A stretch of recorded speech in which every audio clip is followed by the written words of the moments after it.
So, your time in Kenya certainly must have had some influence on your writing.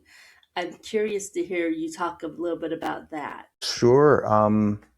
So I was a scientist with an organization called the International Livestock Research Institute. Um, my professional background is social science. So I was a social scientist. I was surrounded by livestock specialists and ecologists and other folks in the hard sciences, but I was a social scientist, and I worked a lot with nomadic pastoralists, livestock keepers, so camel herders and goat herders and so on.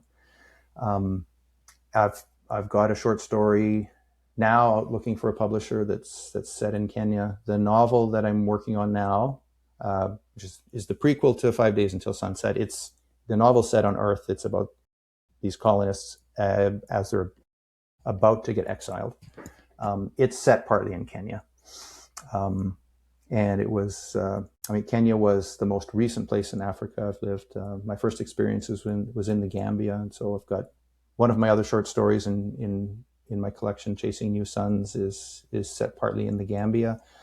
Um, and Africa it had a big impact on me. I lived probably 12, 13 years in total, plus other, when I was living in Canada, short trips to Africa for shorter projects. Really fell in love with the place the first time I went.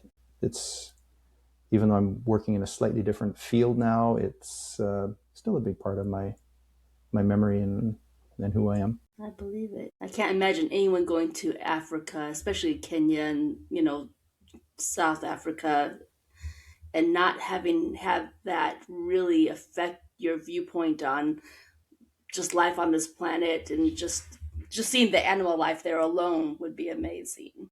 Sure. Well, yeah, East Africa, clearly Kenya and Tanzania are amazing in that respect. The wildlife that I grew up watching on Saturday morning wildlife shows on TV. It's like right there, like just drive into the park and they're just like right there outside of your window.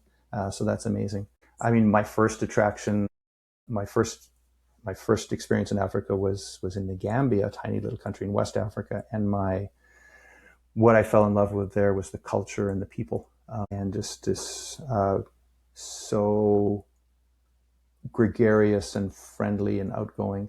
It was so easy to make friends, and just this warmth and music in the air everywhere. Um, and yeah, that was part of how I fell in love with the continent and the cultures there. Absolutely.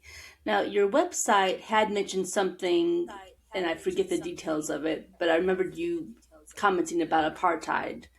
And I remember that conflict when I was a kid. That was big news in the early to mid late 80s. I feel like 83 to 85 is the time frame in my head. Um, Yep. so you were down there around that time period, and it's affecting your books in some respect, but I'm not sure in what respect. Well, sure. So I was, I think it was the second time I was in the Gambia. I went back again. I went back to university to do a master's degree and organize things to do my field research in the Gambia. And so I went and was in the Gambia for 8 months, I think, at that time. And that was 93, 94. And that's 93, 94 is right around the time when apartheid was starting to fall, when Nelson Mandela was released from prison. Gambia is far away. It's as far away from South Africa as I'm guessing, but as uh, Canada is from Panama. It's the other end of the continent. But still, everywhere in Africa, like, we were all glued to the news. They were watching this. When apartheid fell, we were celebrating together. And so one of the short stories that I wrote and subsequently published in a magazine is a science fiction story. It's set in a sort of, it's a kind of a multiverse story. It's set in an alternate version of our world. It's set a few years after our time. Um, or the time we were in when apartheid had just fallen, is set That a few years after the fall of apartheid, but in that world, apartheid didn't fall.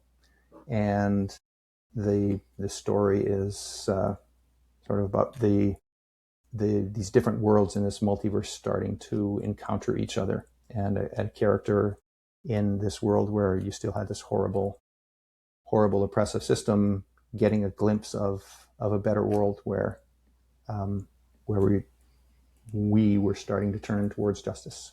And so that's one of the stories that's in Chasing New Suns. Very cool.